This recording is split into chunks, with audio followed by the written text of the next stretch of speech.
एमपीएससीच्या men's मध्ये दोन प्रकारचे पेपर्स आहेत. एक आहे क्वालिफाईंग आणि दुसरा आहे ज्याचे मार्क्स मेरिट साठी कन्सिडर करणार आहोत असे पेपर.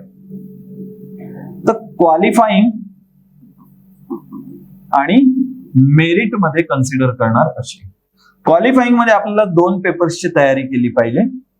एक आहे लँग्वेज जे पेपर्स आपण म्हणतो ते, त्यातील एक आहे मराठी आणि दुसरा आहे इंग्लिश.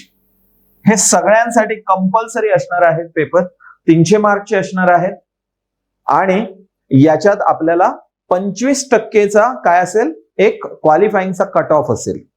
म्हणजे 300 पैकी आपल्याला 75 मार्क्स मिळाले की आपले हे दोन्ही पेपर क्वालिफाय. म्हणजे मराठीमध्ये 300 पैकी 75 पेपर क्वालिफाय झाला, इंग्लिशमध्ये 300 पैकी 75 पेपर क्वालिफाय झाला, मग आपले मेरिटचे पेपर चेक होते. आता याच्या मागचा ऑब्जेक्टिव्ह काय आहे, तर महाराष्ट्रामध्ये आपण सर्व्हिस करणार आहोत, तर महाराष्ट्रातली जी लँग्वेज आहे स्टेट लँग्वेज मराठी ही आली पाहिजे. आणि मेजॉरिटी इंडिया मधलं कम्युनिकेशन हे आजही इंग्लिश लँग्वेज मधनं होतं. मग या इंग्लिश लँग्वेज मध्ये एखाद्या कॅन्डिडेटची प्रोफिशियन्सी काय आहे हे आपल्याला इथं चेक करायचंय. सो म्हणून हे क्वालिफाईंग नेचरचे ठेवलेले आहेत, जसे की युपीएससी आहे त्याप्रमाणे. आताच्या व्हिडिओचा आपला ऑब्जेक्टिव्ह काय आहे, तर हे पेपर्स कसे आहेत हे बिगिनिंग लेवललाच आपल्याला बघायचे. स्टार्टला फक्त आपल्याला बघायचे जेणेकरून आपल्या मनात समजा जर लँग्वेज पेपर बद्दलची काही भीती असेल तर ती दूर होईल.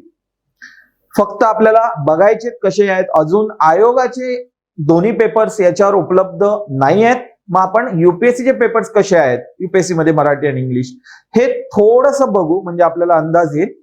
आणि सिलेबस काय आहे हे बघू, म्हणजे एक नटशेल मध्ये आपल्याला पूर्णपणे आयडिया येईल आणि मग आपण आपल्या बाकीच्या अभ्यासाकडे आपण लागू शकतो. सो सिलेबस काय दिलाय त्यांनी. सो जो सिलेबस आहे त्याच्यामध्ये ते म्हणतायत एम काय आहे याचं. The aim of the paper is to test the candidate's ability to read and understand serious discursive prose and to express ideas clearly and correctly in Marathi language. Marathi language मध्ये त्याला expression जमतंय का, काय त्याचं view points मांडता येत आहेत का, आयडियाज क्लिअरली सांगता येत आहेत का. सेम आहे इंग्लिश लँग्वेज मध्ये. सो इथं काय काय दिलेलं असेल त्यांनी, तर इथं 5 प्रकारचे क्वेश्चन, इथं 4 प्रकारचे क्वेश्चन. सो कॉम्प्रेन्शन असणार आहे, म्हणजे पॅसेज असेल, पॅसेजवर जे प्रश्न दिलेले आहेत त्याची उत्तर लिहायची आपल्याला.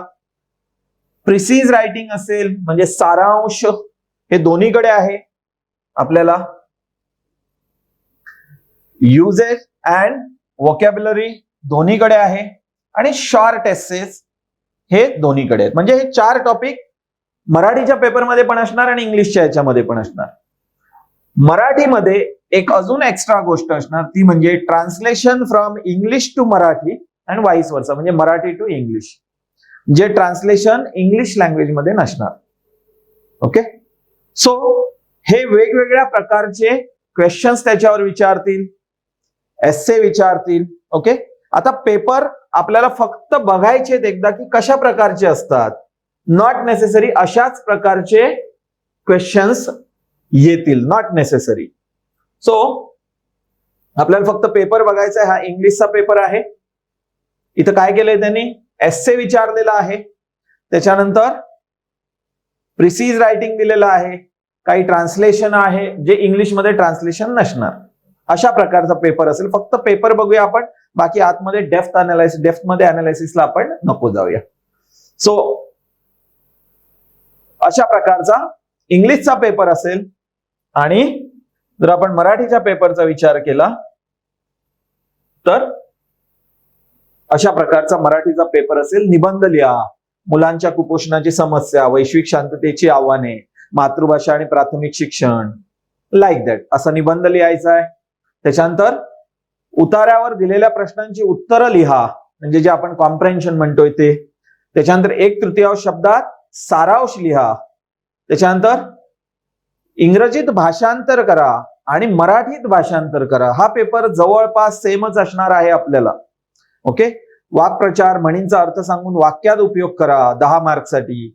10 वाक्यात विस्तार करा या कल्पनांचा. मानवता हाच खरा धर्म, मी पाणी बोलत आहे, लाईक दॅट. 20 वाक्यांचा संवाद लेखन करा, पावसाची विविध रूपे याच्यावर. समानार्थी शब्द लिहा, विरुद्धार्थी शब्द लिहा. ओके, अशा प्रकारचा पेपर आहे.